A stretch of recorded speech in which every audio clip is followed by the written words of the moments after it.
dengan Y. Gitu. Ini membaca hipotesis. Oke. Sekarang analisis berganda, analisis regresi berganda. Tadi kan kita membahas Y sama dengan A plus BX gitu aja ya. Ternyata X itu tidak selalu ada satu, bisa jadi 2 atau 3 atau banyak sekali. Oleh karena itu, di sini ada persamaan regresi berganda, yaitu Y sama dengan A0 ditambah A1X1 ditambah A2X2 dan seterusnya. Ini kalau jumlah variabelnya ada 2. Kalau ada 3, ya berarti A3X3 itu. Nah, ini contohnya, silakan teman-teman baca di halaman 2.36. Ini contohnya. Metode kuadrat terkecil. Jadi semakin panjang persamaannya karena kita mempunyai X1 dan X2. Ini X1, X2, maka ada X1 kuadrat, ada X2 kuadrat. Seperti itu. Nanti untuk ini silakan dipelajari. Ini juga cara perhitungannya sama. Sebenarnya sama, eliminasi, substitusi juga caranya sama, tapi X-nya saja yang lebih banyak. Kalau tadi kita cuma 2, sekarang bisa ada 3. Seperti itu. Nah, ini substitusi, dieliminasi. Ada lagi cara kedua. Ini rumusnya beda dengan sebelumnya. Jadi teman-teman mungkin bisa ingat-ingat rumus yang ini, yang sebelah kiri atas ini ada beberapa rumus. Nah, ini bisa digunakan untuk mencari A1 dan A2 di sini untuk melengkapi persamaan regresi linier berganda. Tuh.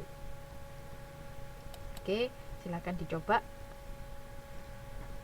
Terus ini adalah tentukan besarnya penjualan Y tahun 2016 jika diketahui X2 diramalkan pada tahun 2016 sebagai berikut.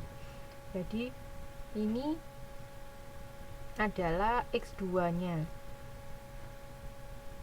Ditanya Y pada 2016 dari tabel ini, dari data yang diketahui. Maka A sama dengan ini, ini sebenarnya sama dengan tren berganda. Tren yang pertama kita pelajari, tren garis lurus, maaf. Rumusnya sama seperti itu, kita masukkan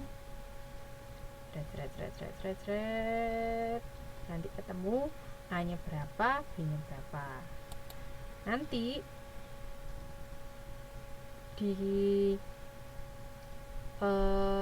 lanjutkan pertanyaannya, yaitu diketahui X2-nya sebesar sekian dan X1-nya sebesar sekian, maka Y-nya berapa? Y-nya adalah sekian, tinggal dimasukkan saja. Jadi kan kita untuk yang persamaan itu sudah diketahui sebelumnya, mungkin di slide sebelumnya. Ini di slide ini sudah diketahui, akhirnya diketahui Y-nya persamaannya sepanjang ini dengan X1 dan X2. Kemudian diketahui X1-nya segini, X2-nya segini, maka berapa Y-nya? Itu ada X1-nya segini, X1-nya 8, X2-nya 4,10, maka Y-nya diketahui atau Y-nya adalah 182. Tuh. Untuk mencari koefisien korelasi pada regresi berganda, berarti kan ada X1, ada X2. Maka di sini ada Rx1, ada Rx2. Rx1 berarti koefisien parsial antara Y dan X 1, sedangkan kalau Rx2 koefisien korelasi parsial antara Y dan X2. Ini rumusnya teman-teman. Oke. Ini dicoba di rumah. Sama halnya dengan koefisien determinasi, tinggal dikuadratkan sebenarnya. Kalau kita sudah menemukan koefisien korelasi, maka koefisien determinasi dikuadratkan, dipangkat 2. Atau kalau kita belum menemukan, ya kita pakai rumus ini yang ada di sini. Seperti ini. Oke.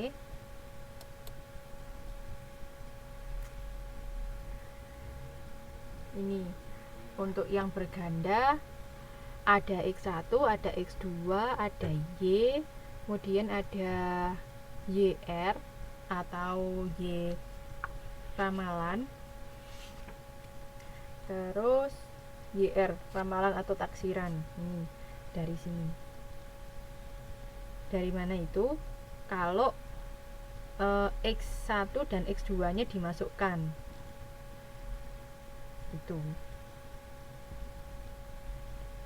contohnya yang pertama ya, yang baris pertama YR yang pertama itu 104, sekian ditambah 9,4 kali 3 dikurangi 0,5 kali 7, itu hasilnya sama dengan 130, sekian. Ini ada 1, 2, 3, 4, 5. Ini keterangannya ada di situ. Nah, setelah itu dicari selisihnya antara Y dikurangi YR sama dengan berapa. Terus dicari residual kuadrat. Y dikurangi YR dikuadratkan. Jadi kolom yang ini dikuadratkan sama dengan ini. Terus dicari juga Y min Y rata-rata, terus dikuadratkan. Ini diikuti tabelnya. Kemudian ada simpangan total sama dengan simpangan terjelaskan dan simpangan yang tidak terjelaskan. Ini maksudnya ini ya, ini tadi YR min atau dikurangi Y rata-rata dikuadratkan ditambah Y dikurangi YR dikuadratkan. Seperti ini. Akhirnya R kuadrat atau koefisien determinasinya ketemu 97,5%. Ini teman-teman. Oke. Mungkin sampai di situ perlu teman-teman baca lagi sendiri. Nanti kalau ada yang masih bingung silakan ditanyakan. Oke. Saya lanjutkan sedikit lagi untuk penyusunan anggaran jualan. Ada yang mau disampaikan, Mas Yohanes?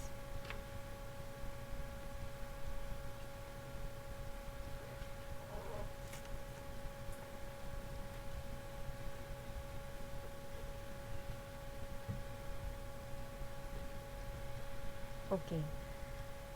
Untuk penyusunan anggaran jualan, jadi anggaran jualan itu adalah rencana tertulis yang dinyatakan dalam angka dari produk yang akan dijual perusahaan pada periode tertentu. Penjualan merupakan unsur pendapatan atau revenue, yaitu pendapatan penjualan dari sales revenue. Penjualan terdiri dari penjualan kotor dan penjualan bersih. Untuk penjualan bersih, yaitu penjualan kotor dikurangi potongan dan retur. Apa itu potongan? Yaitu potongan harga yang diberikan kepada pembeli.